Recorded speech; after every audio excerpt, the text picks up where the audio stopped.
All right, before we call this meeting to order, we want to swear in our newest member of the City Council, Ms. Shivers.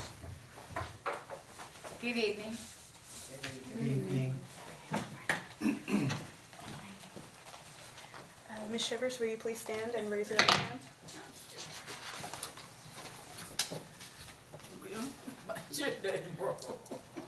May I? Here you go. 1, 2, 3. Oh, I'm sorry. Here we go. Okay, and repeat after me. I, I, and state your name, please, Ernestine Shivers, do solemnly swear do solemnly swear that I will support and uphold that I will support and uphold the Constitution of the United States, the Constitution of the United States, the Constitution of the State of Missouri, the Constitution of the State of Missouri, all applicable laws of the State of Missouri, all applicable laws of the State of Missouri, and the ordinances of the City of Normandy, and the ordinances of the City of Normandy, and that I will faithfully demean myself and I will faithfully demean myself in the office of council member in the office of council member of the City of Normandy, of the City of Normandy, to which I was appointed, so help me God. so help me God. Congratulations.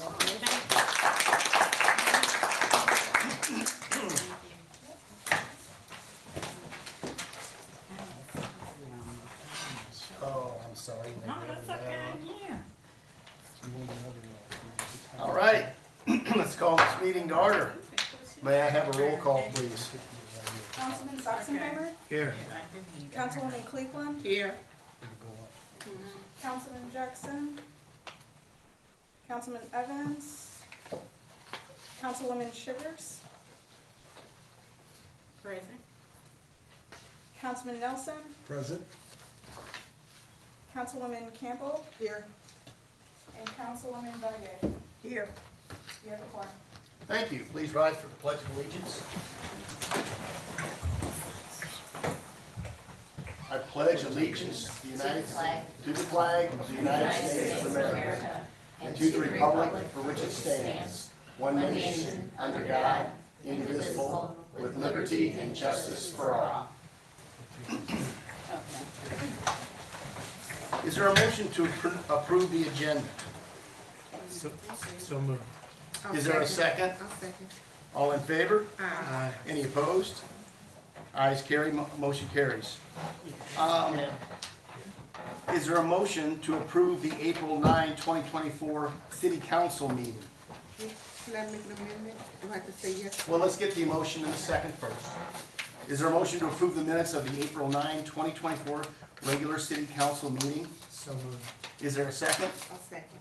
Any corrections? Yes, sir. Under the council members absent, Kevin Jackson and Tony Evans, they were both here. No, they were late. Yes, they were still here.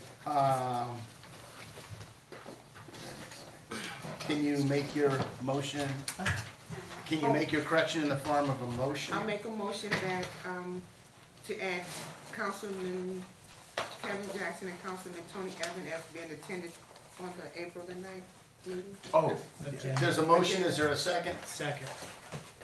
All in favor? Aye. Any opposed? Ayes have it, motion carries. Is there a motion to approve the April 9, 2024 regular city council meeting as amended? So moved. We have a motion, is there a second? Any corrections? All in favor? Aye. Aye. Any opposed? Ayes have it, motion carries. Is there a motion to approve Mayor, excuse me, was that 25 or 24? Was it 25? the April April No, that was 9th. nine. April 9th. April 9th, 2024 regular city council meeting? Yes. Is there a motion to approve the minutes of the April 25, 2024 city council workshop meeting? So moved. There's a motion, is there a second? I'll second. Any corrections? All in favor? Aye. Any opposed? Ayes have it, motion carries. At this time, are there any citizens that would like to comment to the council? Yes, I would. Thank you.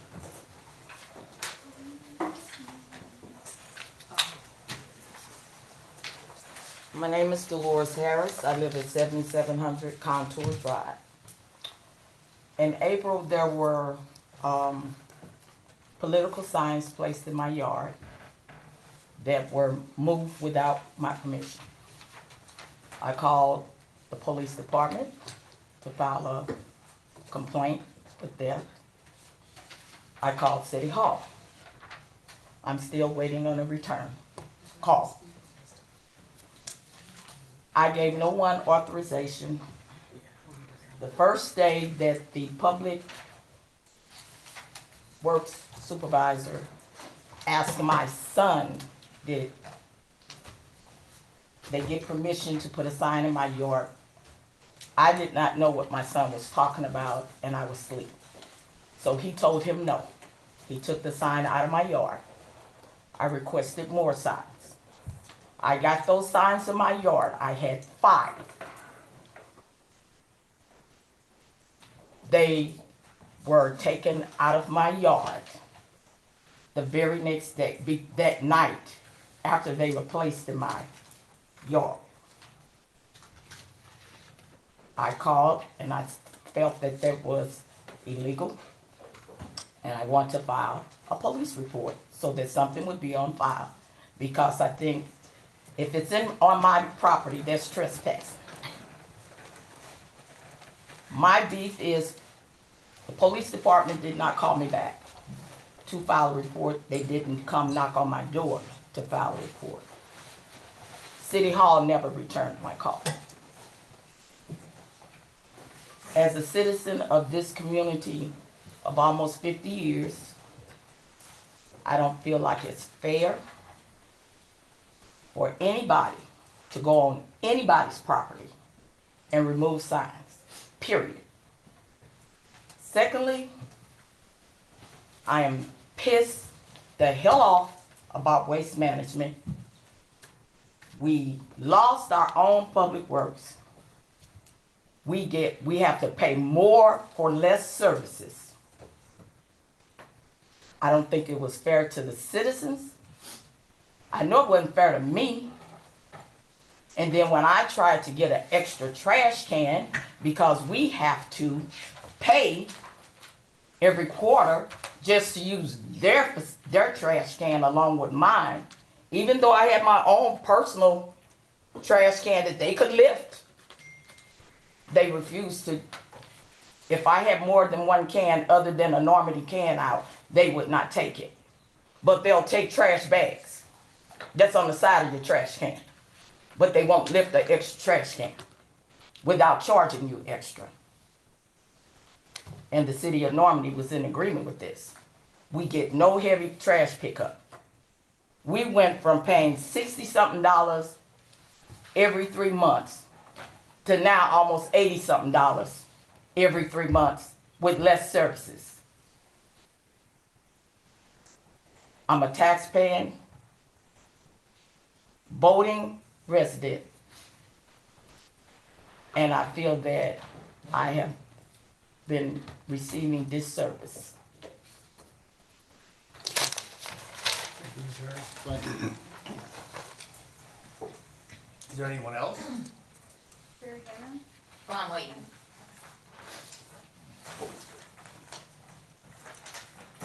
No more, no more. Okay. Moving on, we're going to have a presentation of our fiscal year 2023 audit. Ms. Malone?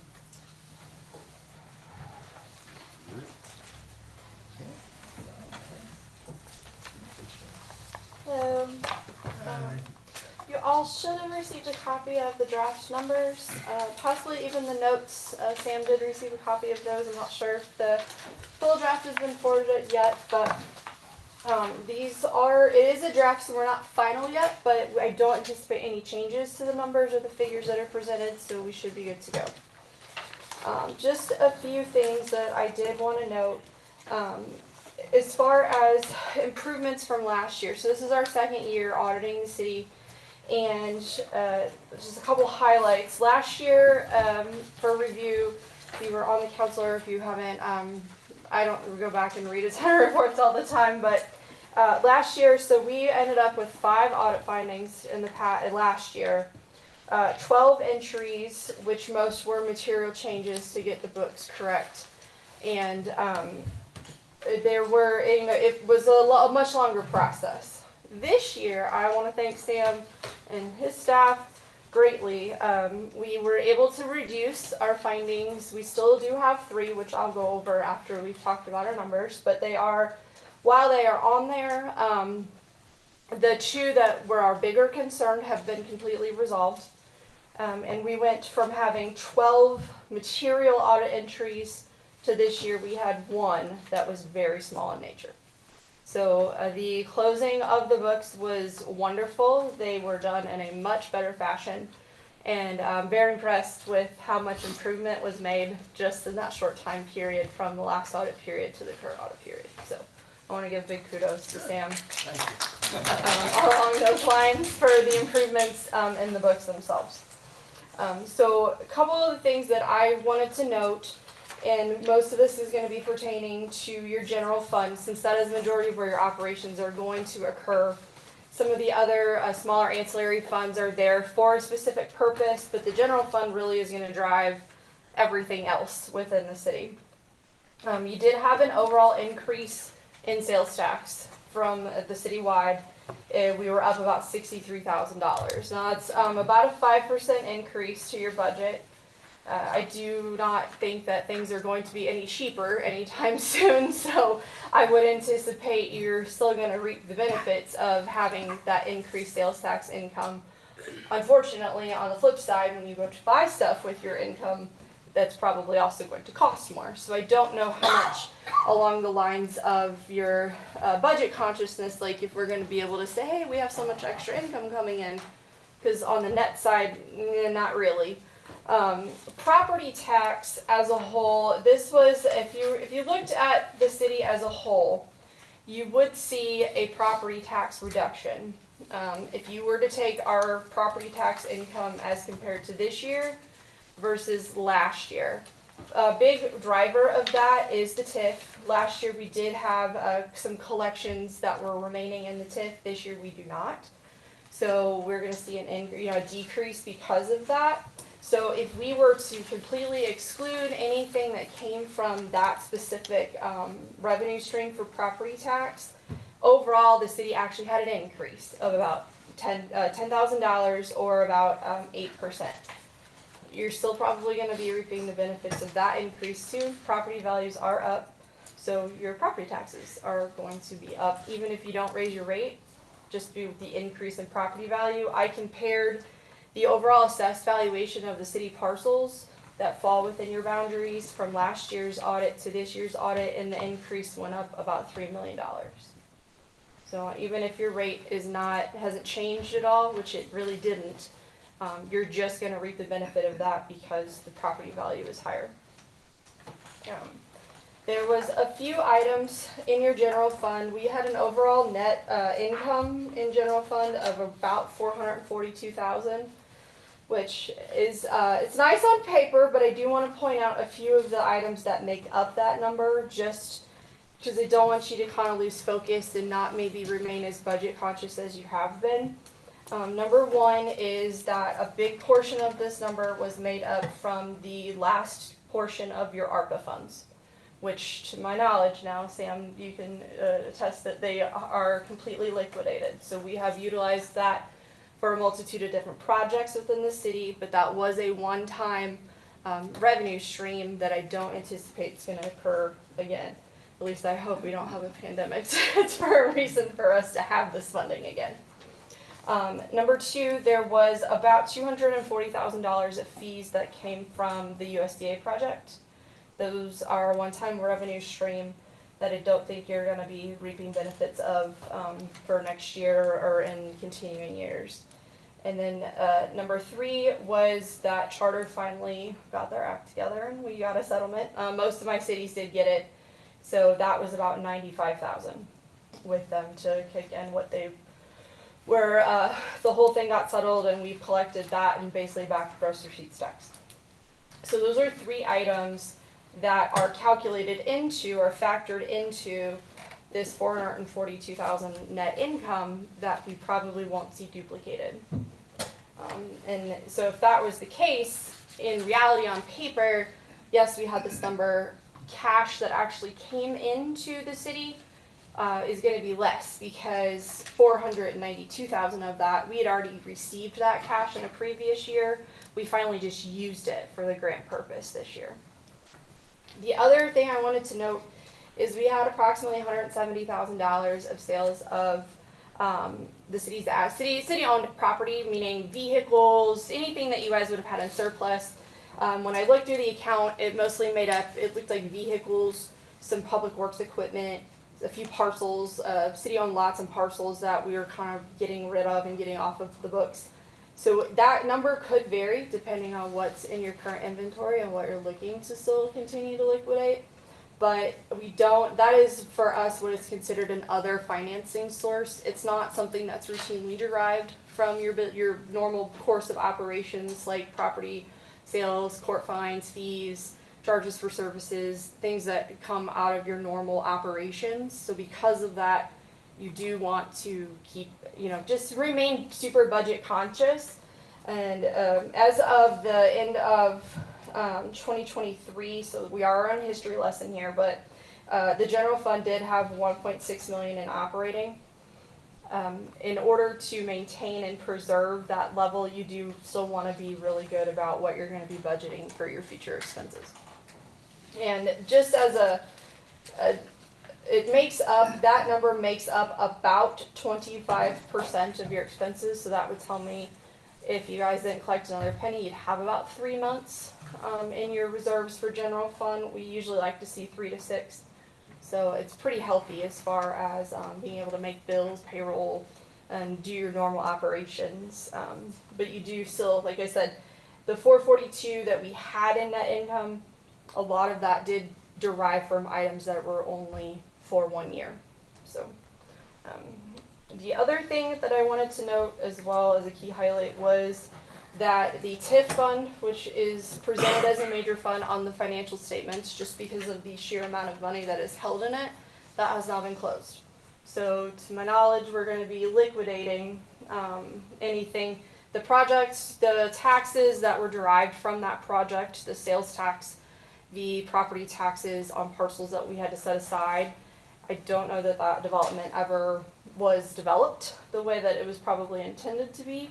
So therefore, we have to kind of return that to go back to where it's supposed to go. So part of that money, as of 2023, at the end of September, part of it, there's approximately 1.1, little under 1.2 million in there. We will get to keep a portion of that because part of that would have came to us to begin with through our own sales taxes.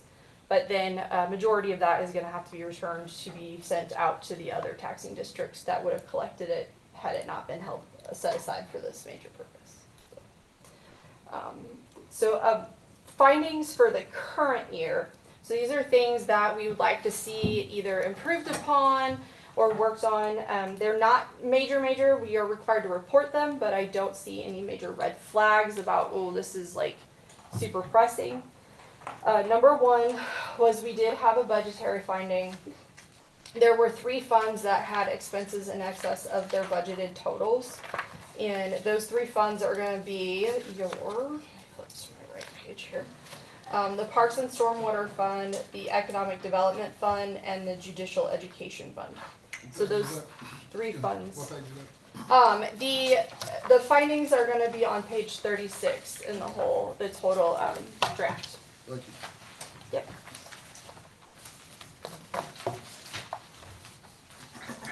So page 36 and 37, those will give you just a little bit of detailed background on the findings, what the criteria of the finding is, what the condition was, what maybe caused it, the overall effect of, and then there's going to be a section here in there for management response.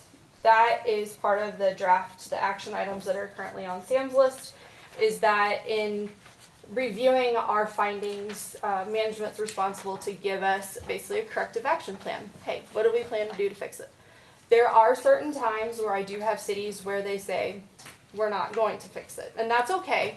You really have to evaluate what your cost benefit of certain things are. Most of the time when I see that happen, though, it's because of some complex accounting requirement that would be very expensive to implement. I don't see that around your guys' basis of accounting or operations. So some of these should be fairly easy to get something in place to correct the finding. But the first one being is that there's a budget finding, so we would want to see just a little bit closer monitoring of the budget. And if you guys do anticipate having expenses that are in excess of what was originally put on your budget, evaluating your budget and seeing if there's an amendment that needs to be done. I know there were a few amendments that were done, but I think these, with the major focus being your general fund, because that's your daily operating fund, some of these might have just been overlooked, or we might have paid a few bills right at the end of the year, or there could have been a timing issue on why the budget wasn't amended. Number 2, this is also a repeat finding. Sam's office, the processing of all of the accounting transactions, we have a documented, like a process. It's not documented, that's our finding. We have a process. So when things come in, we need to pay bills, we have to pay employees, we have to record deposits and collect revenue. There's people that are in the office that are responsible for all of that. We just kind of want to see it written down. Who does what and how does it work? So by developing an accounting processes and procedures manual, or what we also like to call an internal control documentation, one, it's a very good guidebook if you have someone who ever leaves. I know that I personally, there are a lot of things even that I do in my office. If I don't come to work tomorrow, They're gonna have no clue how to do that.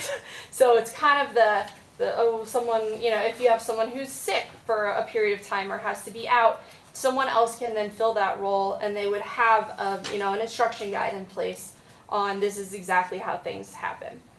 The second reason that is a good thing to have is it helps you identify, and this ties into finding 3, it helps you identify areas where there is risk, possibly.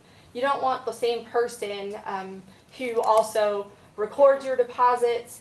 They take them to the bank, they collect the money, they take it to the bank, they record it into your accounting system, and they reconcile the bank statements.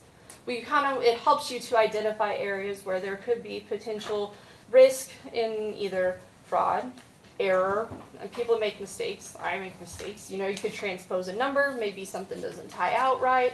It helps you to identify areas of that to risk assess against your financial statements, just to make sure that they're as accurate as they can be. So that ties in. 2 and 3 really tie in together. The more that if you can get this manual in place, I do have some samples too. I can send you of other cities that have them. So it's not. I don't say, hey, just take the city's name off and copy and paste and put Normandy and then put it in a drawer and never look at it. You definitely would want to go through and just evaluate how does your city operate. But it's nice to have it in place in case something happens, pretty much. And again, if it's not saying that Sam's office isn't doing all of the right things, it's just not written down. So those are the only findings that I had. So it would, again, you did a wonderful job getting your books closed this year. All the supporting schedules that we requested were there. Everything made a whole lot more sense. We didn't have to, we're here 3 months earlier, so yay, Sam. But if you guys have any specific questions for me after you've reviewed the draft, looked at anything, any questions that I can elaborate on, or any numbers you have any questions about, have Sam get a hold of me, and we can let you know. He's going to have his part that's going to go in the back. So if you'll notice, there's a gap between page 35. We jumped from page 26 to 35 in the draft, because in that gap section there's going to be what's called a management discussion and analysis, which allows the city to provide key insights on major changes that have occurred in financial statements, outlook on anything in the future. You talk about your budgetary highlights. There's a few other things that will be put in there. So he's currently going to be working on that, and we anticipate that everything should be finalized by June. Okay. Okay. So obviously, this is not a final draft, but it is something that you can digest. Yes. And prepare some questions for the June meeting, at which time we'll try to get this approved. Yeah, like I said, not final, but the numbers in it should Substantially, be, yeah. we should not have any adjustments to the actual substance of the numbers themselves. Before this, 10 or 12. so the citizens can know. Oh, yeah, that was 2010 or 2012 was our last I would audit. say we did the first audit, we picked up the process again with you guys in fiscal 22. Okay.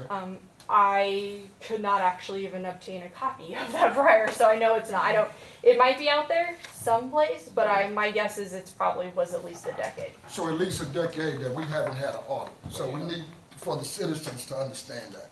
Well, and also, this is 90 days out from the completion of our last audit, so we're Right. catching up. Right. real Yes, quick. A lot yes, better very than much we so. were. Yeah, so there's vast improvements that were made in a year, just in the accuracy of the QuickBooks files, the timeliness of information that was available to us. And I am very shocked, like night and day. It's Okay, wonderful, good. wonderful. Thank you. So, Thank you. Good job. Thank you. yep, All right, moving on. all right, Thank you. yep. I'll tell you what, we have to swear in Tony Evans before we move forward. Oh, Yeah, we do. Yep.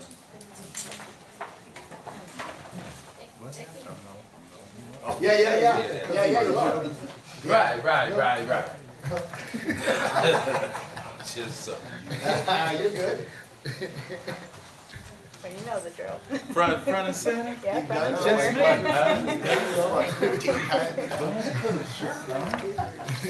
Alrighty, will you please raise your right hand? All right. And repeat after me.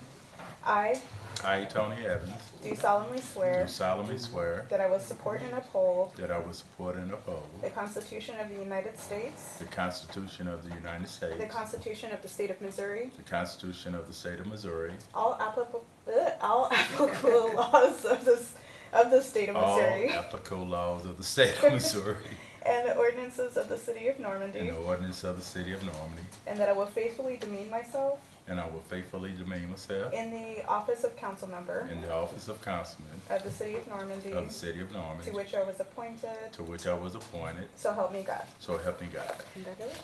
All right.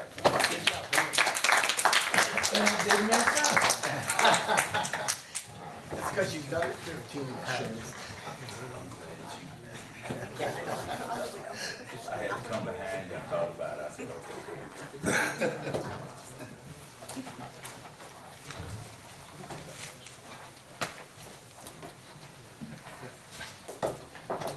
Okay. All right.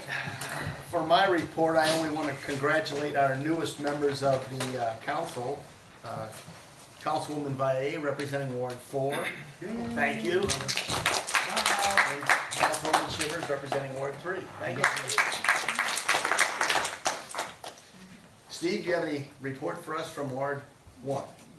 I would like to find out if there's any way that somehow our Public Works Director can get a hold of MSD and see what that mess is at that bridge for Parchester Park. See if they'll even talk to us. I'm not saying they even will, if I remember from before. But that's all I have. Thank you. I don't have anything.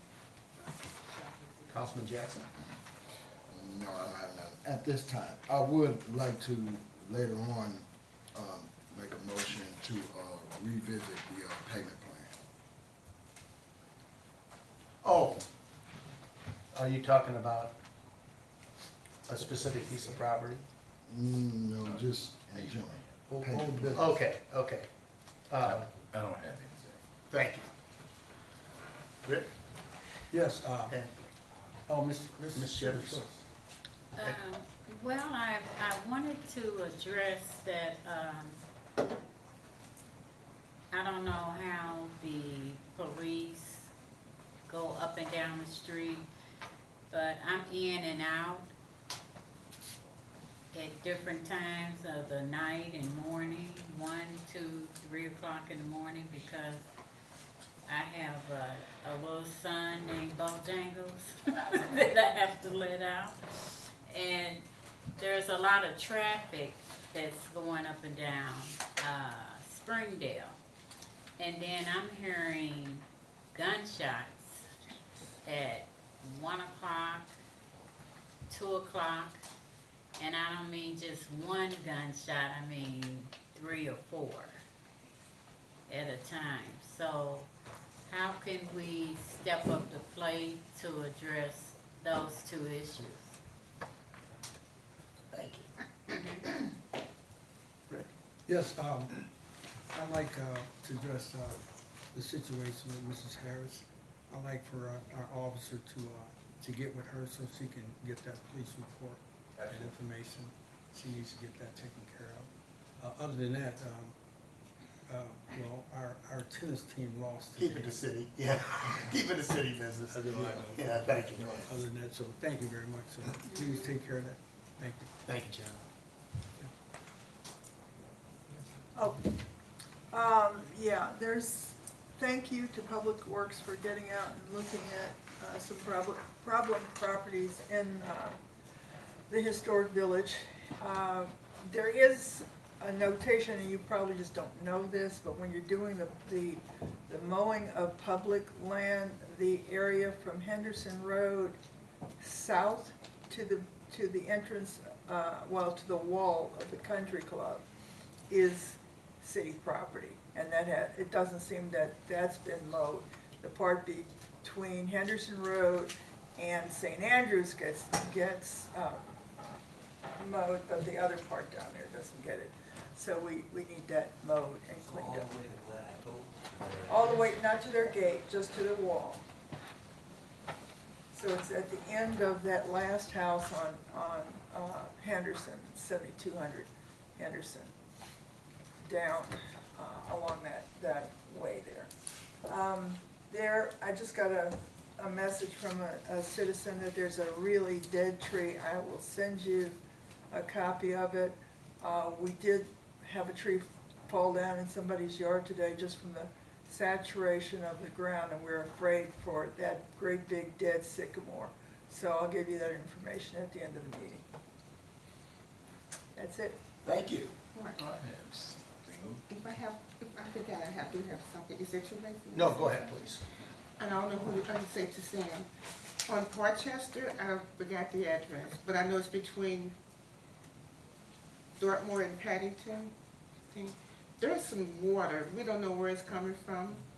That is, I know it's been raining, but it's not from rainwater, because it's been dry a couple of days, and this water is just continue to flow down Portchester. We don't know where it's coming from. Can you guys check into that? Yeah, I'll talk about it in my report. Yeah, Oh, you yeah, didn't know about it. yeah. Can I get it? Go ahead, Tony. This is for Dan, well, this is for the inspector since he's not here. There's a couple of houses in the neighborhood where nature is overtaking the house, as far as vines growing all up on the side and up the roof. So don't we have ordinance against that where they should cut this stuff back? Yeah, Okay. and you'll see, there's a report in there about the citations given this month. Okay, And notice of violations that were Right. delivered. They've been up. okay. Yes. Yeah. And do you need me to give addresses? No, Okay, okay. Well, you can email them to me. I'm sorry? You can email me the address. Okay, sure. Yeah. Let me give you guys an update on our Redbird Rookies program. As of today, well, registration is closed. We got 172 kids that signed up. Too many. And also, we're expanding to the RBI program, which is the older kids from 14 all the way up to 18, and we got like 67 kids signed up. We have kids from the Normandy School District, Missouri STEM, Hazelwood. We got them from all over, so we have a total of 4 teams. These are Outstanding. Good job. We In need that for the June, community. yeah, in June 18th, we're having a showcase down at Harristow. It's gonna start at 8 o'clock in the morning, should go on all day, so all of our teams, all 4 of our teams will be playing today. And Now, that date? June 18th. Thank you. And I'll give you guys an update, just a reminder. Okay. But they will be down at Harristow that whole day playing in a showcase. All right, that's all I thank had. you. I just had something to say about, what's that, Santa Monica, all that brush, is that Normandy or is it Pasadena Hills across the street? Pasadena Hills. I don't know the answer to that. I think we've debated that before. Do we know? That's I'm like- asking Dennis. There was a They're talking big, about along the retaining wall? Yeah, that's like a little buffer. Right, Like, and it's like I'm getting common complaints ground, every yeah. week, I go down there and nobody, you know, it's, You talking about the top part up there? yeah, Above the on the, wall? yeah, Right. by the wall, you know, it's kinda clear 'Cause we forward trimmed, up, but, we trimmed back all the stuff along the wall just the other day. okay, going back to your left, because a lot of them, the people down there say they really very seldomly see people, and it's a lot of brush, so, you know, I'll I know touch what you're base with talking, that. I know what you're talking about. Okay, It's in the back of the people's yards, it's actually. in the back of the people's yard, they have a fence, so it's probably their property, but then our residents has to look at it. Yeah. They don't have to, because that's their backyard, Mhm. and they have a fence. yeah. So Let's make we sure need on to- all of these complaints of code, make sure they get emailed to Sam and Dennis so that they're aware of them. Yeah. Okay, If they're not aware of them, they'll persist. right. They cut it down on here, and I'm not cutting it down again. All right, moving on. Sam, do you have a report for us? Yeah, well, just real quick, the water on Parkchester, I know that, our building inspector looked into that. It's either just a very active sump pump or some sort of natural spring or something. Cause it's always been like that. Right. And, it starts on private property, wherever it comes from, and then it goes into an MSD main. And then when it gets wet, it comes out. So, really not sure, I mean, the origin is from private property.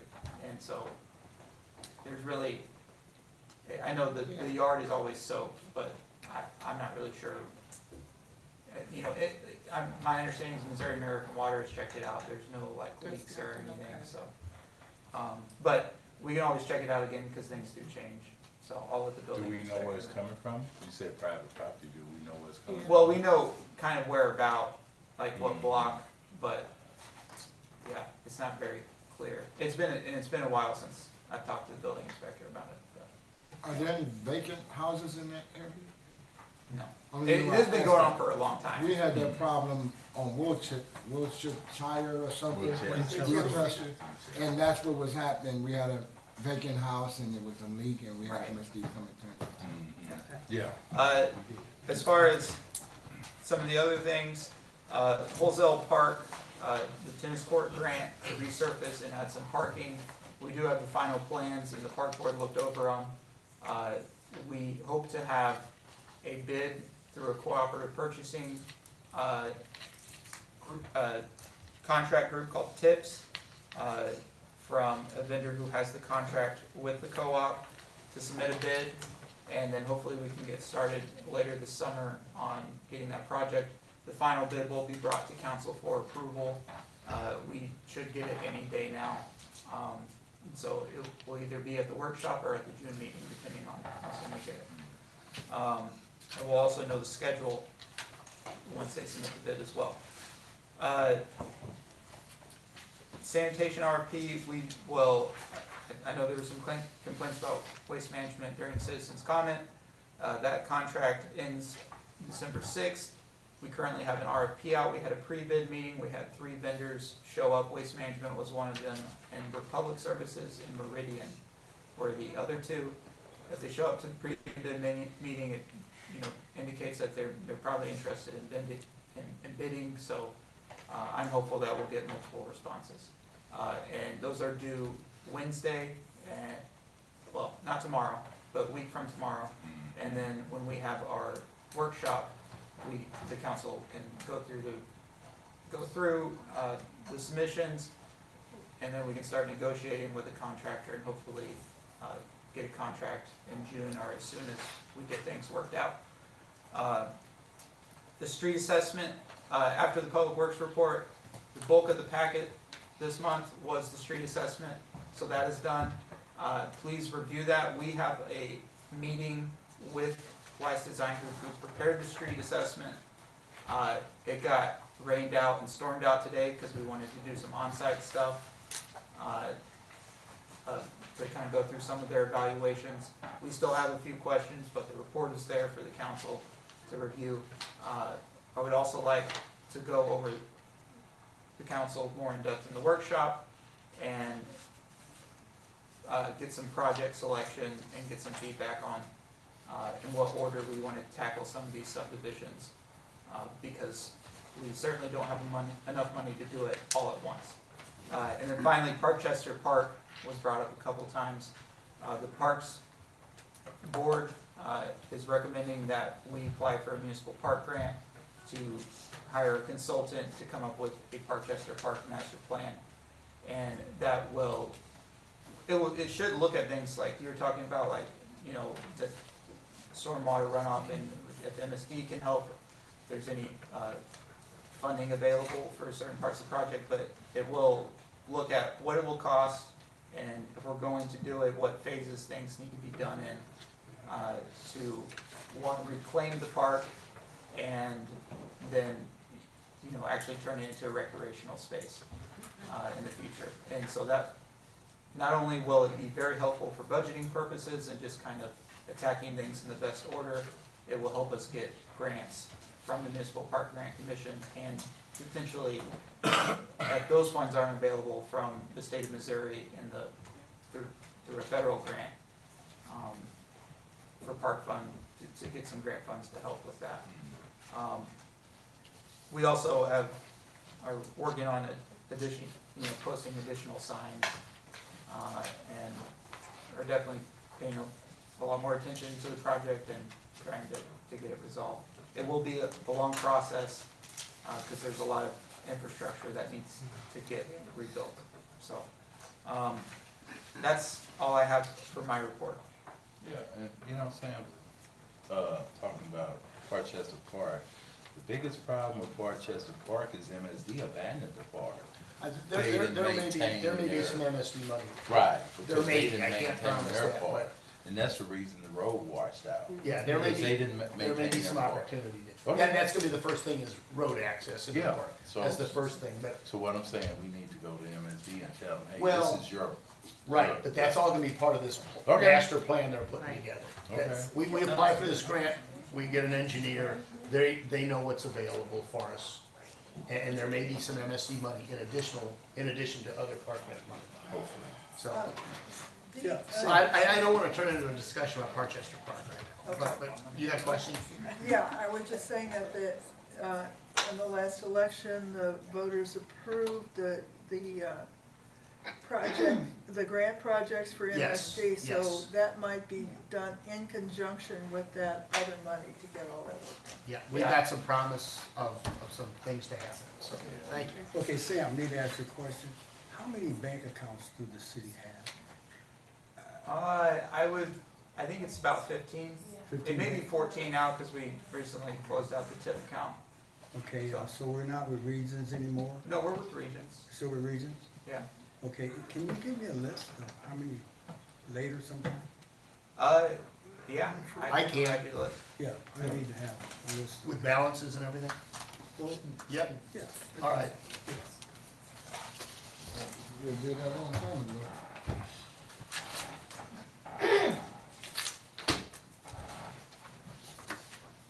And if everybody wants me to just send that out in a mass email, I can do that. That'd be nice. Yeah, and I will say, there's a difference between bank balances and fund balances, and there's two froms. So, Where our you money- know, just we where our money report, is. Just Sure. know where our money is. yeah, and the fund balances, which is in the packet every month, is, you know, what Charles presents. Not only is the general fund in there, as of about 3 months ago, I included all the non-major funds, which will show you the real fund balances. The bank account will show you restricted funds and before all the accounting that goes into it. So we do have one bank that has a freeze on substantial amount of money that we have, right? Yeah, Simmons Bank. I don't think the citizens might need to know that. I mean, it's public record, Yeah. right? I mean, can you tell? Do you have a question? Yeah, Sorry. how much is it? How much do they have a freeze? You would actually probably know better than I do. $665,000. There's a freeze on Yeah, that. it's the cell, The cell tower fund, yeah. that account is frozen. Yeah. And we've announced that there's litigation involved, and we don't want to discuss the litigation in there. No, we're not discussing that. I Yep. think the citizens just need to know certain things. Thank you. Thanks. What, All right. funeral home? Okay. Captain Beekman, you've got a report for us? Funeral home? Yeah. Should be. Come on, let's, go ahead. Good evening, Mayor, and members of the council. I'm here to report for the April 2024, what the police department did. We responded to 1,266 calls for service in the month of April, which generated 159 reports and 156 tickets. April was a pretty busy month for us. The Normandy Police Department, we obtained our third consecutive Missouri Police Chiefs Association accreditation. That came in a last minute notification, and we knocked that out in about 5 days. We're currently working on this fiscal year, which will encompass 21, 22, and 23. So we should be rocking and rolling by the end of the year, and that should be completely done.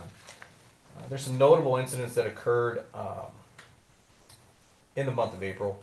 The flock cameras seem to be paying off. We located a stolen vehicle that was traveling westbound on Atcha Bridge, and actually passed right by the police station. We were able to detain the individual as he parked on the parking lot of Metrolink to dump the car, and was taken into custody without incident. Our officers have been on a proactive patrol mission a little bit here lately. They located a vehicle behind a closed business, which the lady was back there doing some illegal narcotics, and was taken into custody without incident. Most notable probably is the bus incident. Everybody's known that bus caught on fire on Ellington. Happy to report that nobody was injured in that. I think that our police department did a stand-up job, making sure that no one, because we had a humongous crowd out there, got into the scene and nobody got hurt, and everything seemed to work out pretty good. No kids got hurt. So that worked out really well for us. Officer Jordan is currently in Washington, D.C. with our department. He took it upon himself a couple months ago to raise some money for the police week, where he just pedaled 300 miles from New York City to Washington, D.C. over the last 5 days. That's in honor of fallen officers, in particular Officer Hosel. He's the first officer from our department that's done anything like this. And this year, in the bicycle ride, he is the only one from the Midwest, or I'm sorry, Western Mississippi, is what I was told. So kudos to him. I know that wasn't an easy feat to ride 300 some miles on a bicycle. And the shivers, as you mentioned about the shots fired in the area, because you live up Springdale and Bermuda, if I'm not mistaken, correct? Correct. We get a lot of phone calls up in that area, us in St. Louis County, and we kind of, and gunshots are kind of hard to figure out. And the best thing that we've kind of come to the conclusion of, the apartment complex that is just to the east of Normandy, we overhear a lot of calls to St. Louis County response to there. That's where we've kind of pinpointed a little bit of that activity is. That's not saying that it's not happening anywhere else. Unfortunately, gunshots are seeming to be a little bit more the norm. None of them have turned out to be anything that we've been able to pinpoint to a residence or any kind of criminal activity that we can account for. As far as the traffic on Springdale, I will make a note of that so that our patrol officers can take a look and see if there's anything that needs to be addressed as regards to that. Okay, because we used to have police officers that patrol that area because of the apartments down the street. Yes, ma'am. And it looks like that's been pushed to the curb now, and I don't see that type of patrolling anymore. I will take a look into that, and I know, rest assured, the officers are out there driving around religiously. And I'll look and make sure that they, any particular times in the evenings, that you particularly see this kind of traffic at all? Or? Oh, it's in the wee mornings. In the Like, mornings? I have a dog, and he comes and gets me, and 1:30 in the morning, 1 o'clock in the morning, 2:15 in the morning. So, and it's constant. Okay. It's consistent. I will let our patrol officers know and see what we can come up with for you, okay? Okay. Alrighty. I want to add to your report, I don't think Captain Beekman gave the department enough credit. There were some holes going back 2 and 3 years that caused some problems for our reaccreditation.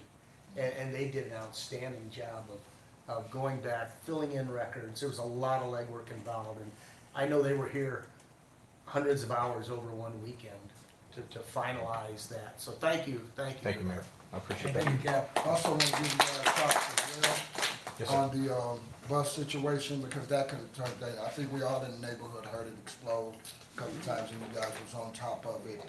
Karen, I want to give you props for going down, keeping things. There was a lot of moving parts, and I appreciate your help too. I saw you out there Yeah, blanking some traffic for I us. just So. so happened to just be in the neighborhood, so, and the cop was right there, and every time a citizen came up, he had to tell him he couldn't go down Bermuda, so that was that. So, but I gave you 2 things. Thank you very much. All right. Thank you. Dennis, you have a report for us? I have nothing to add, other than I wanted to bring note that I did put in that report the highlights of where all of our activity is going on for you guys to see it now. So hopefully that's what you guys were looking for. Yeah. Yes. Thank you. Mr. Ellis, do you have a financial report for us? Yeah, thank you, Dennis. Nice job. Mark. Looking good. Thank you, Mayor, thank you, council persons, employees, residents, friends. Happen to have a summary of March 2024 financial report. Also, the report that was given to me by Mr. Johnson to review. So, let's see. So, Part 1, Section A of my report is a summary of the income statement. So for the month of March, the city recorded a net income of $110,000. That's a comparison of revenues of $316,000 versus expenditures of $206,000. Due to that result, the city realized an overall net deficit for the year to date of $591,000. That's a comparison of revenues of $2.021 million to expenditures of $2.612 million. Next is a summary of the general fund balance, which is essentially taken verbatim from Mr. Johnson's report. So that would be general fund unrestricted cash balance as of March 31st, 2024. That amount was $963,000. The Village of Glen Echo Park project balance as of March 31st is at $74,000. Then general board fund designated as of March 31st, 2024 is at $746,000. Amounts due to general fund from other funds, $134,000, and amounts due from general fund to other funds, $108,000, resulting in an overall general fund balance of $316,000. Then Part 1, Section C, income from the general fund. And this again for the new ones that are here, a summary of what is listed for the numbers that are given from Mr. Johnson's report. Ideally, the percentage of budget remaining for income in fiscal year to date should be at or below 50%, considering we are at 6 months through the year. This would indicate that the amount of actual income was either the same or more than the budgeted amount of income. Unfortunately, the city fell short of the budgeted amount for income fiscal year to date by $347,000, or 7.3% of the total budget amount. Part 1, Section D, expenditures by department for the general fund. Conversely, the percentage of budget remaining for expenditures in fiscal year to date should be at or above 50%, which would indicate that the amount of actual expenditures was either the same or less than the budgeted amount of expenditures. Again, unfortunately, the city had spent more than it had budgeted for fiscal year to date by more than $244,000, or 5.2% of the total budget amount. And then I summarized as far as the departments noted, which ones had better budget remaining versus those that did not.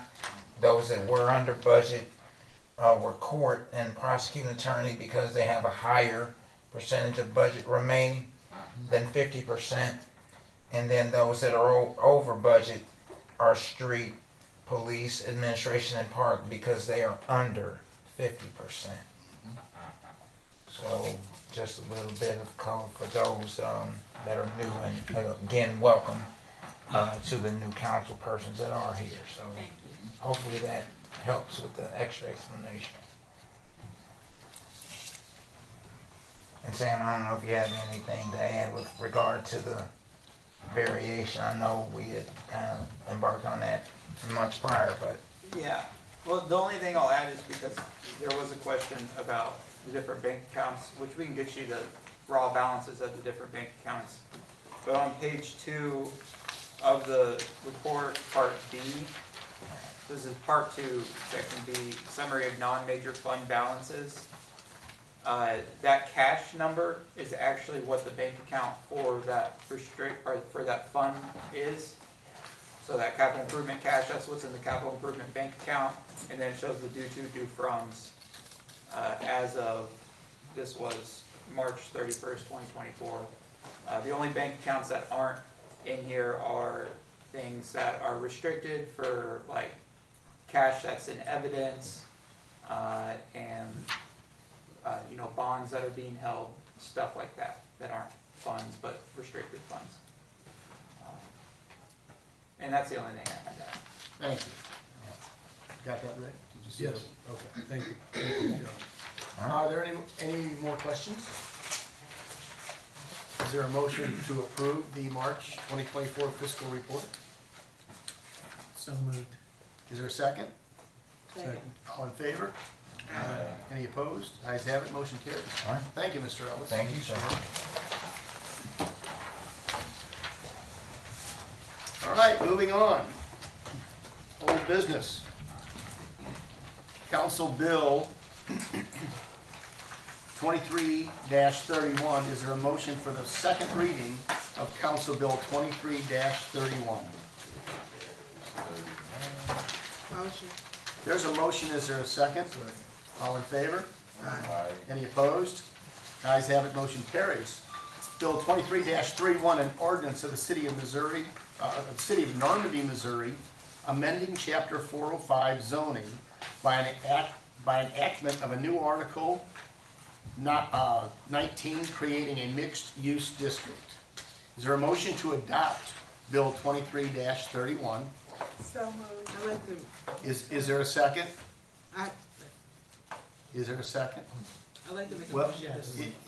that's okay, but it comes after the second. Second. There's a second. Any corrections or questions? Yeah, No,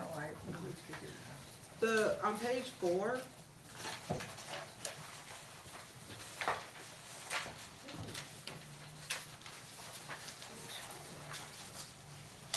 I think we talked about this in the workshop. It was, if two property owners come into an agreement about parking, like what to do about it. What letter are you on? D, page 4, parking violations, D. Okay. And is there something contrary to what you thought was So, agreed upon? no, I was, because we talked about how in the workshop about having like they would have a written agreement with each other, and then like how do we enforce that the agreement actually stays in place? That was just a conversation. I'm just recapping right now. So my suggestion, was that if the agreement is broken, like a notification to the city would be, I gotta see what I wrote. If the agreement is broken, a notification to the city within 7 days would be. No, I'm saying like. Okay. If they break the agreement with each other about parking, then they would have to tell us within 7 days, or risk revocation of the business license or temporary suspension. Can we do that? I think it's, oh, go ahead. Well, so there is language, additional language in here based on that conversation from the workshop. There's an added clause. In the event such written agreement is rescinded, voided, terminated, or otherwise ceases, the shared parking agreement shall no longer satisfy the parking requirements of this section. So it doesn't have any requirement that notice is given to the city, but as soon as, which could certainly be added by an amendment by the council, that's your prerogative. Yeah, I would like to see like a notice, like Sure, a certain amount of time that they have to tell us. Right. Is what I'm saying. Right, but the language is in there addressing the concern from the last workshop. Yeah. I just think, I was just saying, like, I think we need to put a specified amount of time on it and say, like, you have, if you guys don't wanna do this anymore, like, give us 7 business days to tell us that you haven't done it anymore. And if we find out on our own, then they would have some kind of penalty, like either, like The what? penalty would just be that they're in violation of the zoning code because their parking, the parking requirements are no longer satisfied. Okay. Once they would give notice that they're not satisfying parking requirements, they'd have to, their license could be rescinded. Right, I mean, it could affect special use permits, it could affect. Okay, so then I would like to add this 7 days. Yeah, you got a week to tell us. So I guess my motion would be to include wording that says that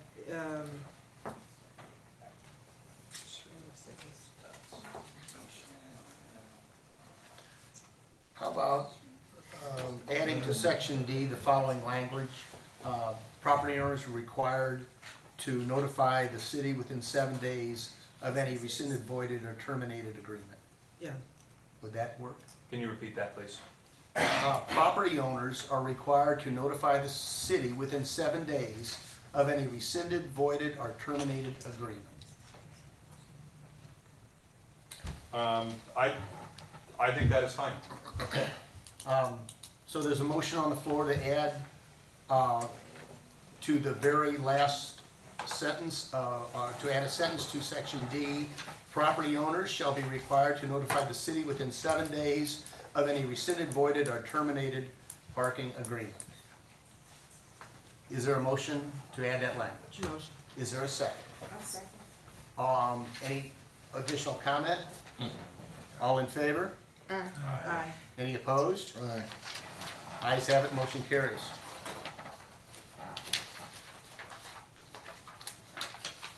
Is there a motion to adopt Bill 23-31 as? Oh, wait, I did have another question. Do urgent cares count as other health practitioners in the mixed-use district? Is that under permitted or special use? Permitted.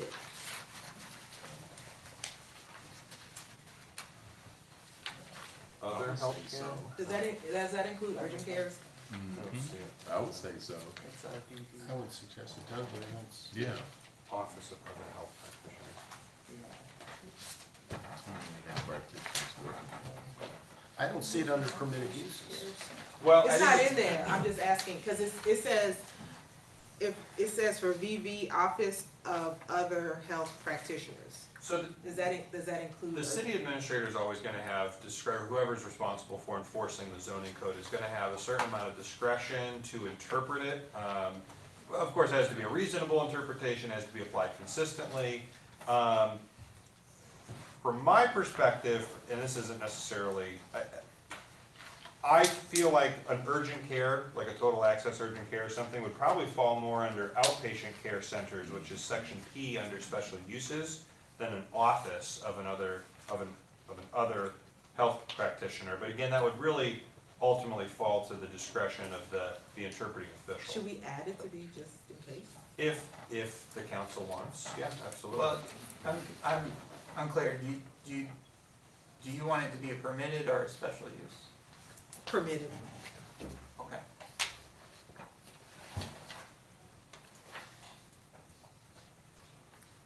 Is there a motion to make outpatient care centers a permitted use versus a special use?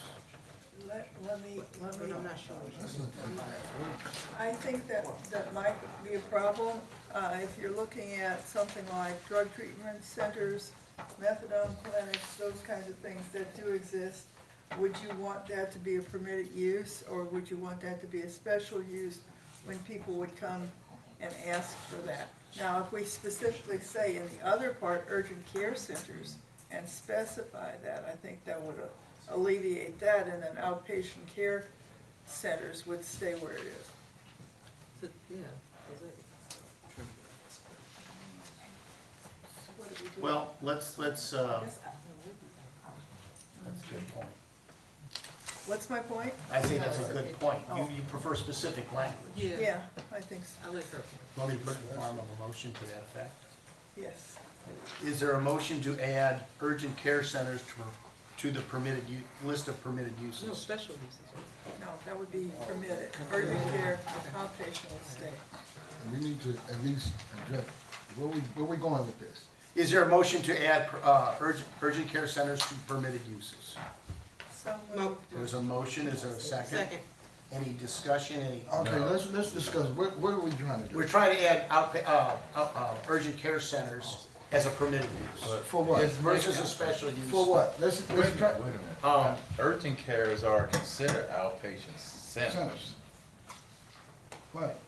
I understood that, when I made the suggestion, So are you saying you wanted to, let me just separate- okay. finish saying, yeah, I wanna separate the two. I okay, wanna separate the two for this reason, because there are some outpatient centers, Sam, Yeah, what I would recommend, I mean, I think Amy's point was that it's possible to interpret outpatient centers as urgent cares. I don't think that's like the best name for what an urgent care is.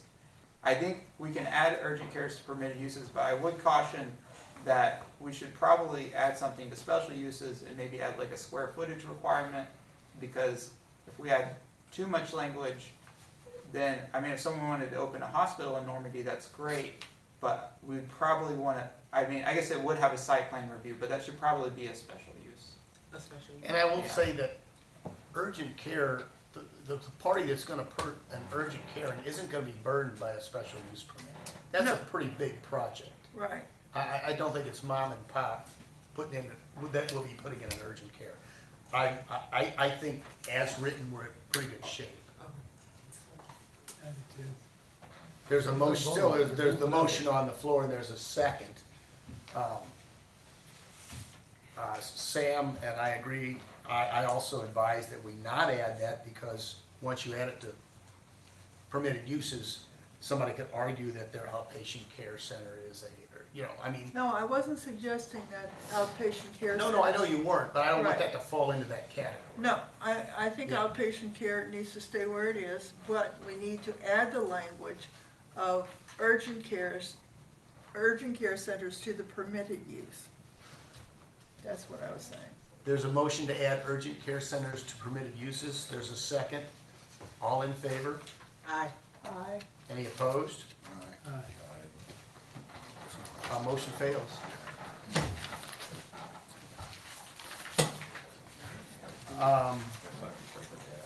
Kiana, do we have a motion on the floor to adopt 23-31 as amended? We don't have anything on the floor. There was already an amendment to insert a notification to the So city. I'm now looking for a motion to adopt Bill 23-31 as amended. Motion. There's a motion. Is there a second? Second. Roll call vote, please. Councilman Stocksenheimer, Yes. Councilwoman Cleveland, Yes. Councilman Jackson, No. Councilman Evans, Yes. Councilwoman Shivers, Yes. Councilman Nelson, Yes. Councilwoman Campbell, Yes. and Councilwoman Zaire. Yes. The ayes have it. Bill 23-31 is adopted as ordinance number 812. 812.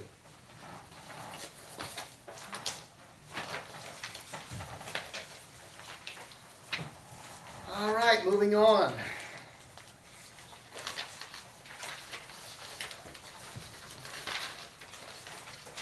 Council Bill 23-32, second reading. Is there a motion for a second reading of Bill 23-32? Motion. Is there a second? Second. All in favor? Aye. Aye. Motion carries. Bill 23-32, an ordinance of the city of Normandy, Missouri, amending chapter 405 zoning by enactment of a new Article 20, creating uniform site plan review procedure. Is there a motion to adopt Bill 23-32? Motion. We have a motion. Is there a second? Second. Any comment? I had a question about page 3, the site plan review procedure. So page 3A1.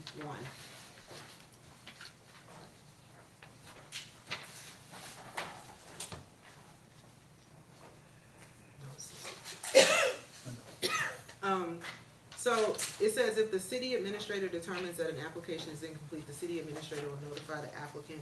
I'm wondering if like there needs to be an additional person, if we wanna add an additional person in case the city administrator is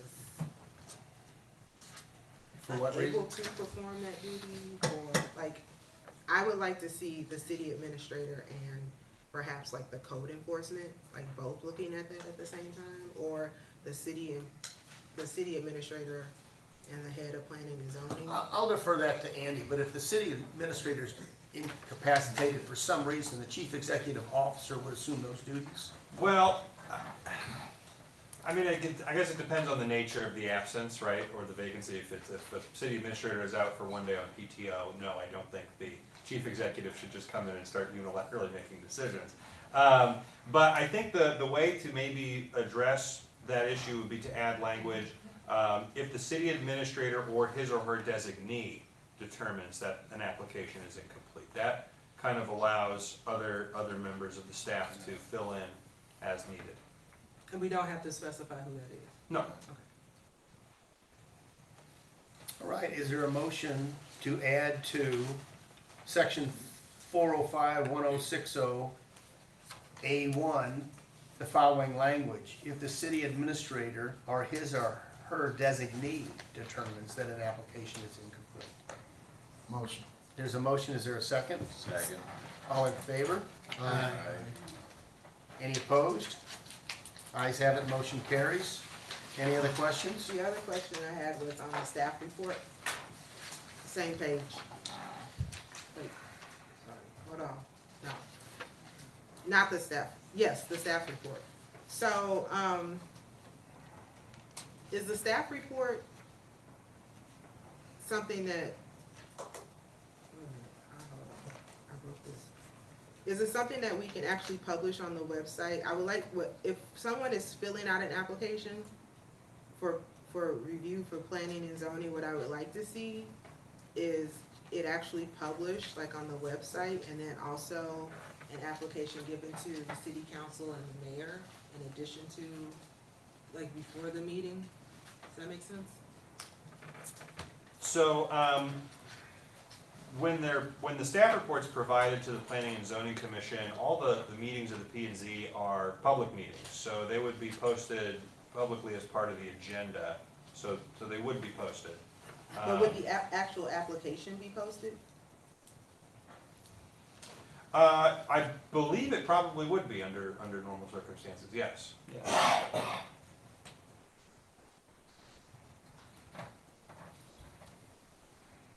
This would be very similar to a recent special use permit that we just had with Honey's. I mean, there was a report prepared for planning and zoning, and I mean, it's a publicly available document. I don't think we posted it on our website, but That's what I'm asking. I guess I'm asking for 10 days publication on the website along with the packet as part of this ordinance. That seems really cumbersome. There's so many. Let's vote on There's this. so much paperwork involved in That thing was only like 10 pages. well, it would depend on the scope of the project. But, yeah, I mean, we can make it would be part of the packet to the commission. And, I mean, we can try and make it a practice, but I think if you put it in the code, It gets too convoluted. It would be very. yeah, and we could run in situations where we got tight deadlines and we're pushing meetings back and drawing out the application process for the applicant. Okay. So, The other question that I had was on page 4. So the criteria for the site plan approval B, can provisions for adequate parking and accessible public and access to public roads be included in the criteria for review?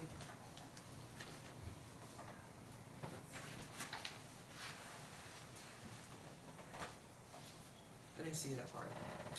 Unless I overlooked it. Arguably, that falls under B, 1B, provision of safe and efficient vehicular pedestrian transportation both within the development and the So that's- community. so But it that's- could be clarified to include, vehicular pedestrian transportation and parking, or, whatever language you think would be sufficient to clarify.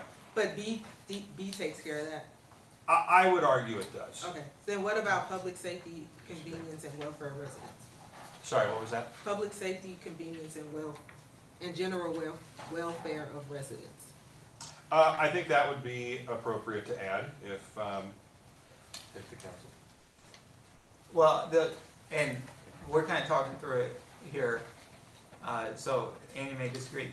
The only thing I would caution is some of these are going to just be permitted uses.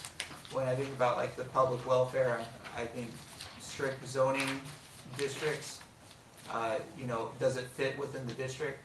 With this general site plan, some that will apply to special use permits, and that standard, if it is a special use permit, that standard would be included in the ordinance we just passed. But, or the ordinance, sorry, the next ordinance, but this would also apply to permitted uses. And usually the site plan is just, it's not what's going there, it's kind of where and how it's formatted. So I don't think it would necessarily be harmful, but I don't think it's strictly necessary. Yeah, I agree, this is site plan review, not whether it's a permitted use or not permitted use. But no, this is, but Yeah. this is the part where we're talking about like the review of the actual application and like what's in the application and what we're gonna consider, right? Right. So if, that's what I'm saying, like, should that be considered when we're looking at an application? What, it's, Yeah. yeah, theoretically, you could be okay with the site plan and how it's laid out, and not be okay with the special use itself. I mean, there's kind of a difference between the site and the use. And so, and it goes, and we talked about this before, not all site plans require special use permits, but all special use permits require site plans. But I don't. No, I think it's that's right, necessarily- the site, Hang on, go ahead. well, I was gonna say, as Sam was saying, maybe to put it another way, the time to consider whether the use itself that is being contemplated furthers the general health, safety, and welfare of the community is during the consideration of the special use permit. And not during the review of the application. Of the site plan, right, because the site plan will have to be approved prior to a special use permit being put before the council. And the site plan is really, again, just making sure that the actual kind of technical requirements of the code are being satisfied. But kind of I would say, maybe you could call it the wisdom of the project would be considered at the special use permit level. Can we add, oh, I'm sorry, on page 4, does, I make a motion. Can we call it a I wanna- question? I wanna make a motion. Call the question. Yeah. I wanna table this. Can we table this Okay, ordinance and I right don't now? have my cheat sheet with me. To call the questions that require a second. To call the question, I believe it requires a second. There's a motion to call the question, which means we're gonna vote on the original, motion. No. Is there a second? It ends debate is what it does. There's a motion to call the question, which is a motion to take a vote on the Bill 23-32. Is there a second? Lacking a second. There is a second. All in favor? Any opposed? no.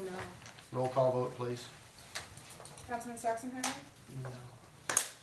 Councilwoman Cleveland, I didn't hear. Wait a minute. I'll explain again. There's a motion to end debate on this issue and to take the vote on the bill. That's, So you're not voting on the bill, you're voting on whether to vote on the bill, right? You're voting whether to end debate. So, I And want there- to debate, but we're gonna revisit it, right? we're gonna. No, we're just gonna we're- vote. We're gonna We're gonna end revisit. debate and vote on this bill. Okay, And you're saying, yes, you wanna do that, or no, you don't? no. Councilman Jackson? Yes. And Yes. Councilman Evans? Councilwoman Shivers? Yes. Councilman Nelson? No. Councilwoman Campbell? No. Councilwoman Bayou? No. Motion fails. On page 4, D, E, is fencing included in that? For general landscape, where it says overall compatibility, overall site plan design? It's not explicitly enumerated. We could certainly add the word fencing. It does say screening, sorry, it does say screening, and that So would, that's that would my encompass question, does fencing. screening count as fencing? Okay. Yes, it would. And then on 2B, for character of surrounding commercial uses, does that include like color and architectural integrity of the current surroundings? Can you repeat that one more So time? like, if we're talking about the surrounding, like, the adverse effect on a new Mhm. building, like, would color and architectural integrity be something that would be considered in that part? What page are you on?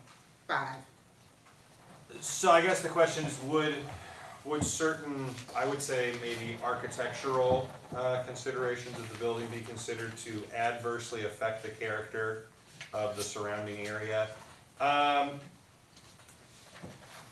You know, it's hard to say with any certainty how, I mean, these are all really fact-specific, unique, case-by-case basis, right? I presumably, sure, that could be the case, but I'm not, I can't say that Do we need to anytime add, I there's guess I'm asking, do we need to add the wording? the word, like the color Yeah, of the, architectural I, integrity. Well, okay, I don't think it would include color at all. Okay. But I Is think, that something we should address somewhere else? yeah, I think Okay. that would be Yeah, That's what I'm just a asking. different zoning Okay. ordinance. there is an architectural conformity ordinance on the books in the code, right? We've discussed that, so, Yeah, and that could be revisited. right. Okay, then my last question is on page 9, when it talks about the phased development, it doesn't really indicate like when you can start, or when they have like the time limit to start, it just says that they get to start it. Like, can we put a limit on when we pass it, when they have to start construction? So there is a separate ordinance in the zoning code that discusses planned or phased developments already. So this is just meant to essentially confirm that the site plan review process will apply to that procedure. Can we note it here then? But, well, it's noted in,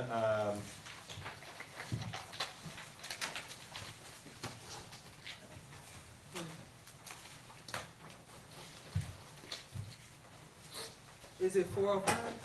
well, so yeah, it'll be part of, the planned developments require special use permits under 405-790. If I'm not mistaken, Sam, correct me if I'm wrong, but that is my understanding. So the time that they have to start the construction is already gonna be addressed in that ordinance, so we don't need to put it. If you'll give me a moment, let me just double Well, check. I guess while he's doing that, I'm trying to understand. So, I mean, what section D does there, it just basically tells them what they need to submit for their plan. And then if you don't think the plan's good. No, I'm talking about D, the phase development. Are you talking about something? Right, so if the site plan is gonna be implemented in phased development, this is basically requiring that they provide the approximate date of construction beginning, the order that it's built, and kind of what that will look like. So this I is know just. they're gonna give us the date, but I'm saying, like, let's say that they get approved in January, and then they don't start construction until August. Can we say you have 6 months to start? Like, you have at least 6 months, or if you violate that date, then you have to apply again. That's what I'm saying. Because If it was a special use permit, the answer would be yes, you could add that as a condition. If it's not a special use permit, But not here. I'm not sure off the top of my head. Because I guess my thing is, my concern is that if we approve it, and then you're sitting on sitting on something indefinitely, like and you say like, okay, I'm gonna start it in a year, that's kinda not, you should have a time frame to which, to me, this is the time we said yes, and this is the time that you said that you're gonna start construction. But if we don't need it because it's somewhere else, then that's what I'm asking. Yeah, so your concern is building permits that get taken out and just hang out there Yeah. forever. But if we don't need it, then it's somewhere else, then.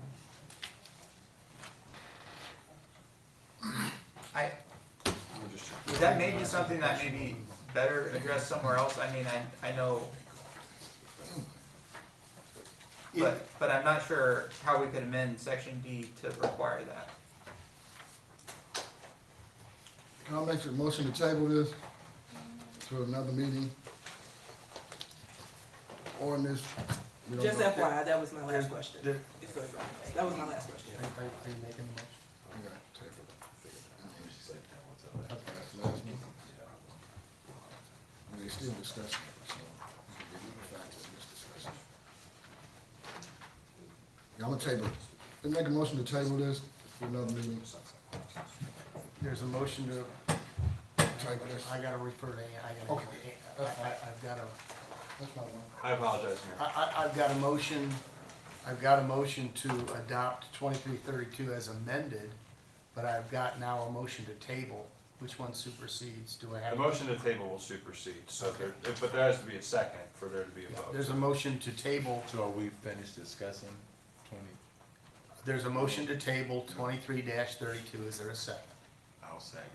There's a second. All in favor? Aye. Any opposed? No. No. Roll call vote. Councilman Sachsenheimer? Does that mean if you say yes, that you want to table this? Is that what that's saying? Tables it to the next Yeah. meeting. Removes it from the agenda. It would- Wait, ends- if they It would be take, if postponed. That would it be passes correct, the yeah. table, do I get an answer to my question?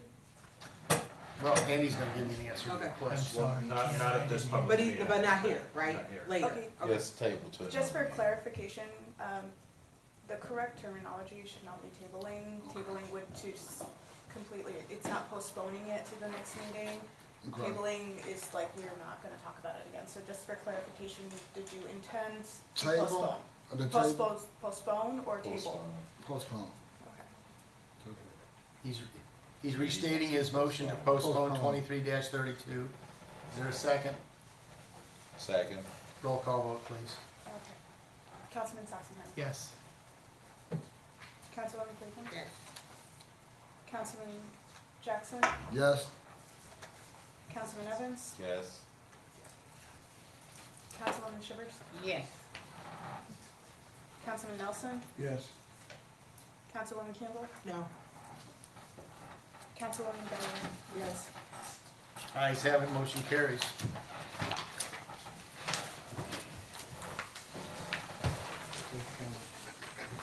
Moving on, Bill 23-33. Mayor, if I may. Please. I would like to note that Bill 23-33 contemplates changes to 405790, which are essentially contingent on the adoption and enactment of Bill 2312. If 2332, if 2333 is adopted tonight, it will eliminate site plan review procedures from the code entirely until further action is taken by the council. So he's saying postpone, since you postponed that one, postpone this I one. think Yeah. that would be. Yeah. Yeah. Is there a motion to postpone Bill So moved. So moved. 23-33? Second. All in favor? Aye. Any opposed? Ayes have it, motion carries.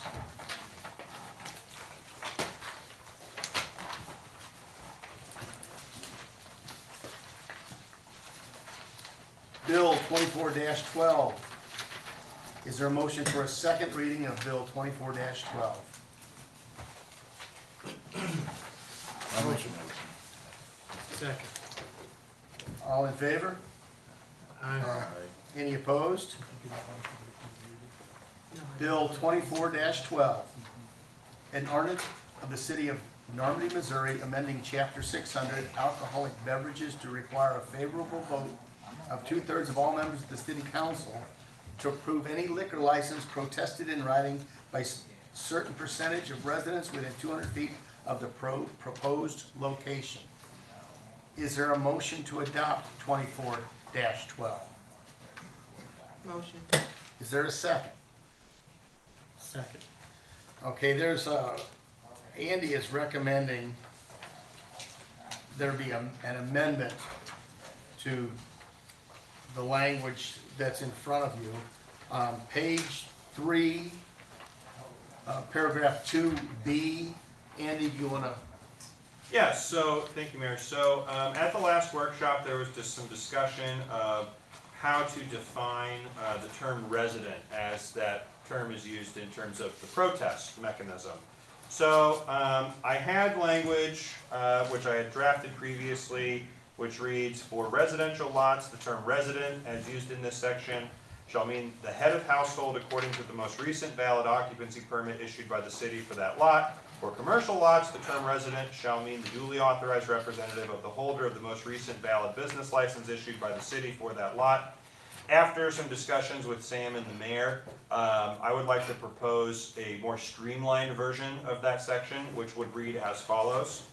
The term resident, as used in this section, shall mean either the head of household according to the most recent valid occupancy permit issued by the city for that dwelling, or the duly authorized representative of the holder of any valid business license issued by the city of Normandy.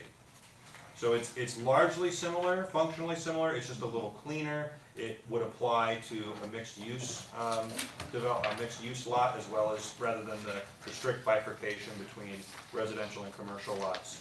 But I think the substance here remains largely the same. Is there a motion to adopt in section 600-060? Hold on, one more note. It's actually listed in 2 different sections. Right, I'm getting there. Okay. As long as you don't- Is there a motion to adopt in section 600.060, paragraph 2B, and 600.070, section A, paragraph 2A, the language as described by our city attorney? And can you repeat the language, please? The term resident, as used in the, I'll have to read it twice, the exact language, because they make reference to the section numbers. The term resident, as used in section 600.060 C2A above, shall mean either the head of household according to the most recent valid occupancy permit issued by the city of Normandy for that dwelling, or the duly authorized representative of the holder of any valid business license issued by the city of Normandy for that lot. And then Mayor, the other language is, the term resident, as used in section 600.070A2 above, shall mean either the head of household according to the most recent valid occupancy permit issued by the city of Normandy for that dwelling, or the duly authorized representative of the holder of any valid business license issued by the city of Normandy for that lot. Is there a motion to amend that language as recited by the city attorney? Motion. Is there a second? All in favor? Aye. Any opposed? Ayes have it, motion carries. Is there any other questions? Is there a motion to adopt Bill 24-12 as amended? So moved. We have a motion. Second. And a second. A roll call vote, please. Councilman Sachsenheimer? Yes. Councilwoman Cleveland? Yes. Councilman Jackson? Yes. Councilman Evans? Yes. Councilwoman Shivers? Yes. Councilman Nelson? Yes. Councilwoman Campbell? Yes. Councilwoman Bayer? Yes. Ayes have it, motion carried. Bill 24-12 is adopted as ordinance number 815. 815. Thank you. Next is resolution 24-12. Mayor. Mayor, hold on, correction, it's 813. Bill 24-12 is adopted as ordinance number 813. Thank you. All right, moving on. Resolution 24-12. A resolution of the city of Normandy, Missouri, authorizing the city administrator to declare Olis Acres Arnie Insurance and Business Advisors as the agent of record for the city of Normandy with all insurance carriers.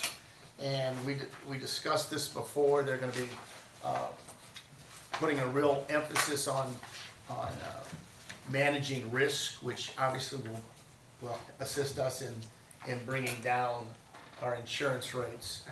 And they'll be working closely. Mitch is here.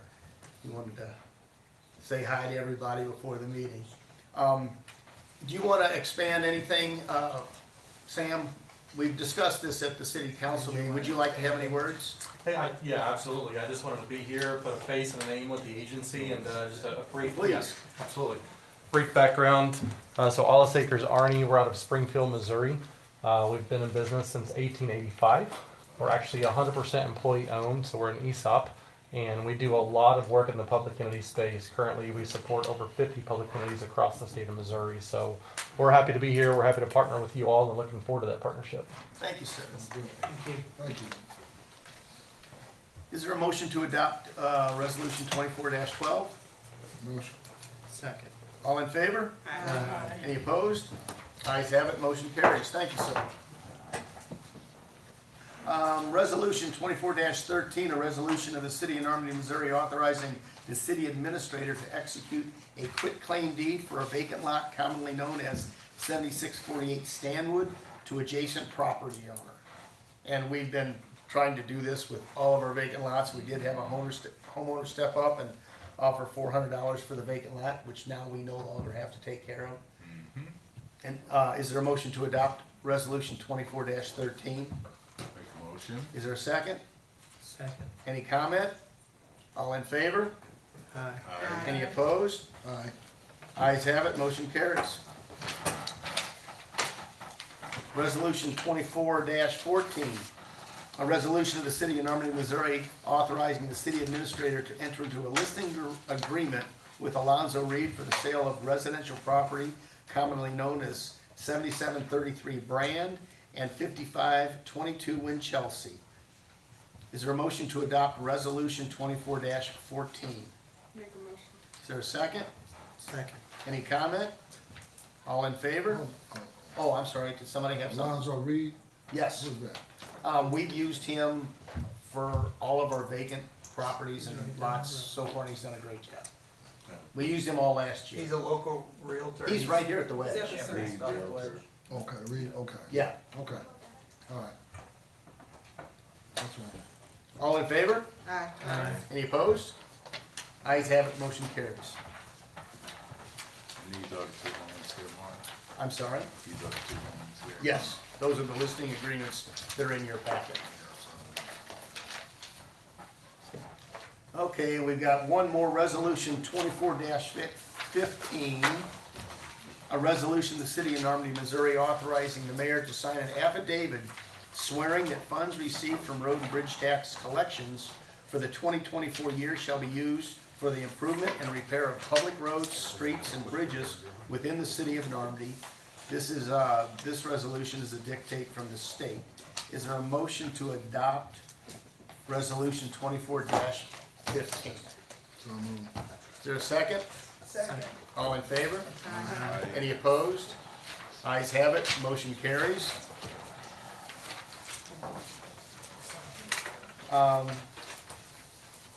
Kiana, has anyone signed up for public comment? Terry Dana. Terry.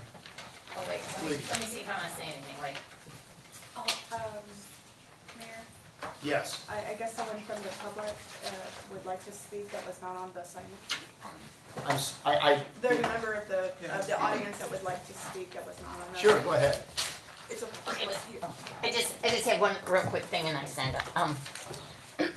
So a lot of, I'm Terry Gannon, 7620 Augusta.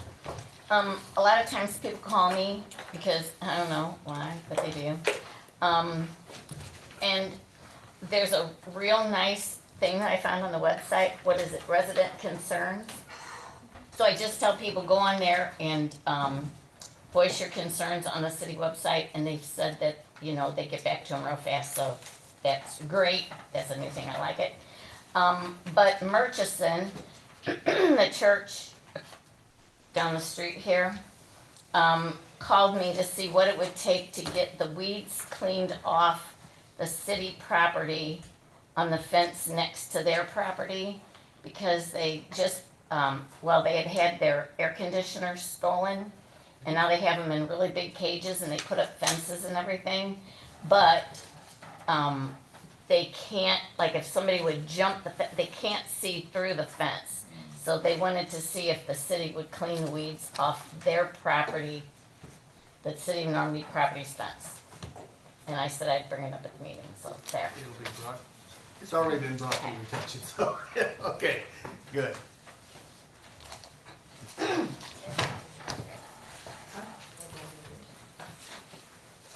Hello, everyone.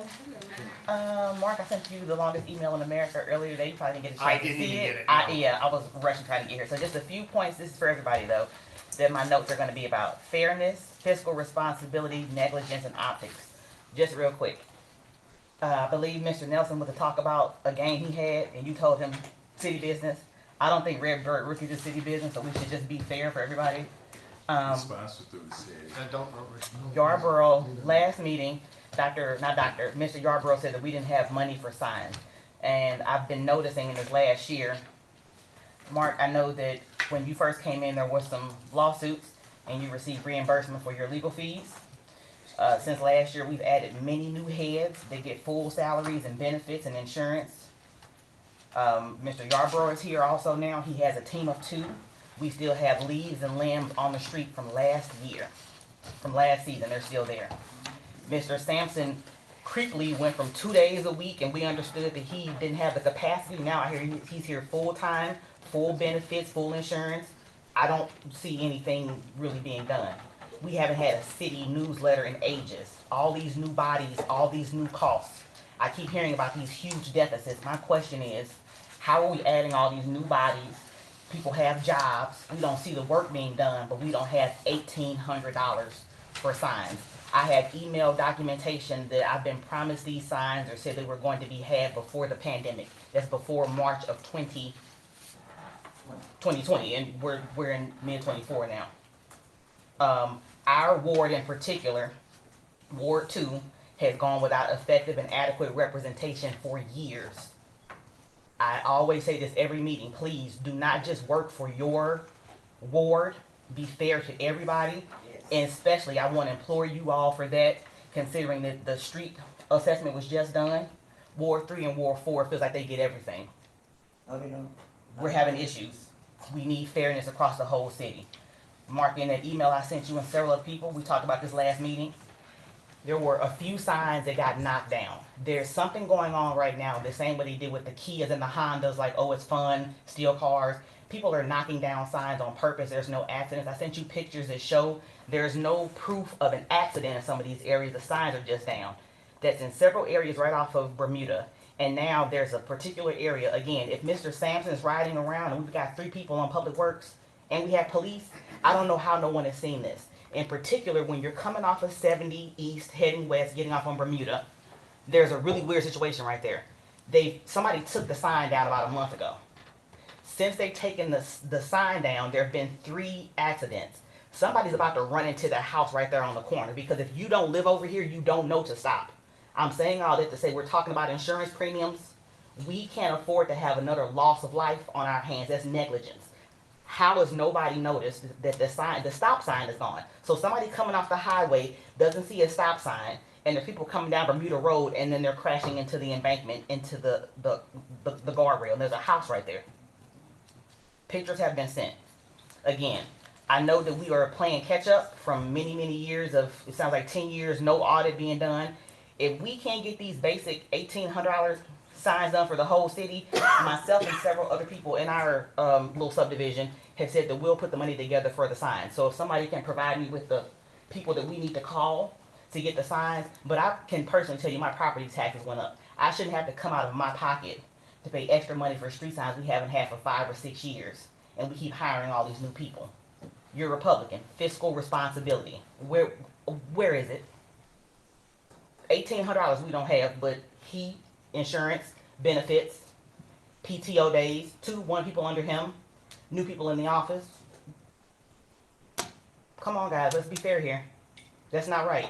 I shouldn't have an increase in taxes, and I still have to come out of pocket. I've got a neighbor behind me. I'd love to see if everybody would want to do this. We have elderly people who can barely afford their trash, and then they don't get yard maintenance. The woman behind me last year, I spent $400, not on my yard, just on her, because she doesn't have anybody to help her. Her yard looks like a jungle right now, and I'm about to have to pay $250 again. So I'm paying people to come give me an estimate, not my yard, but my neighbor, because she's got like 5 trees. Every other month there's a large one falling down. I'm having to pay for weeds and brushes and ivy, and she doesn't do it. Can we do anything to maybe help citizens? The older ones that have financial, implications. No, your concerns, like you say, there's a lot we can do with some more money, and your concern about the signs is valid. There's no reason we can't afford to put up missing street signs. But in particular, that stop sign, somebody else is going to die. Yeah, we can report that stop sign. We can't put that stop sign up. That's the state. I mean, we can report it if it's missing, and I don't know if we have or not. But, yeah, we can't put a stop sign on They- Bermuda Road or the highway exits. So we just have to, well, We we have to stay on the state. oh, well, somebody, Sam, old boys driving around, somebody needs to stay on them, like calling them every other day. I shouldn't have to do it. Can I get some benefits for working for the city, for drafting emails and taking pictures, like, yeah, please, Thank you, I thank you. appreciate it. Thank you. Please. Please come to the podium if you got a comment. Thank you. My comment is, when they were talking about, Santa Monica does not back up against Pasadena. That's San Diego. And those people, where the retaining wall is, that is Normandy, even though the retaining wall comes up, that is Normandy's property to maintain. That does not belong to those people in Pasadena. I know because I lived on San Diego for 29 years. So I know where the property is and what belongs to the city of Normandy. Also, like she said, they ride up and down Bermuda Road all day, every day. I'm sitting in my window so I can see. That flower bed that belongs to the city of Normandy, my son and I addressed it once to cut it down so that the signs, the stop signs and the one-way signs would not be blocked. That bed has not been addressed since my son and I addressed the bed. That's Normandy's property, right there at Bermuda and San Diego. That belongs to Normandy. Like she said, you got sticks, limbs that have been sitting at the curb, but we pay waste management and we get no services. Thank you, Ms. Harris.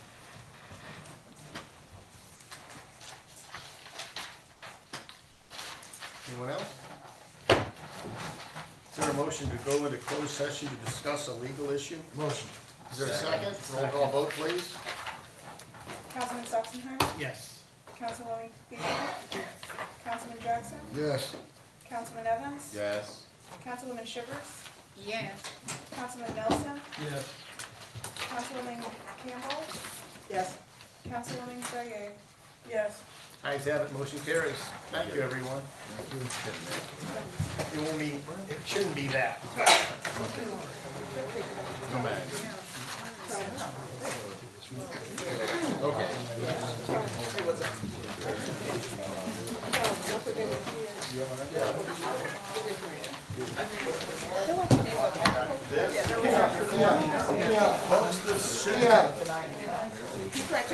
Yeah, I got this.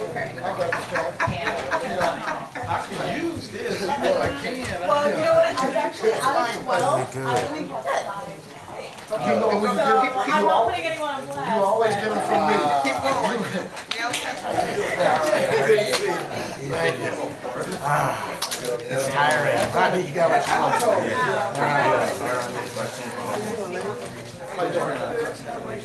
Mr. Bird. Nice work,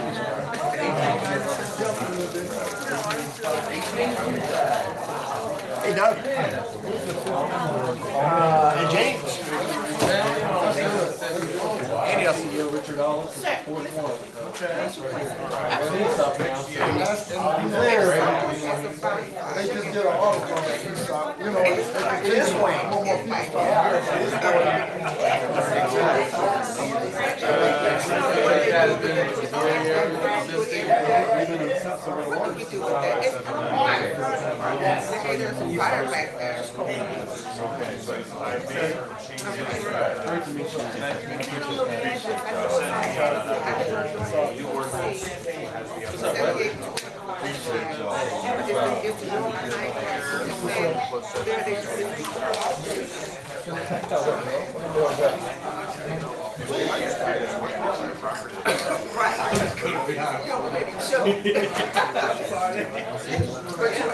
But I don't know what to say to them, like, can they come down?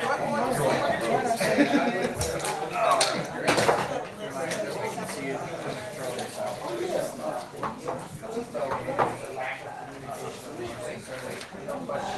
the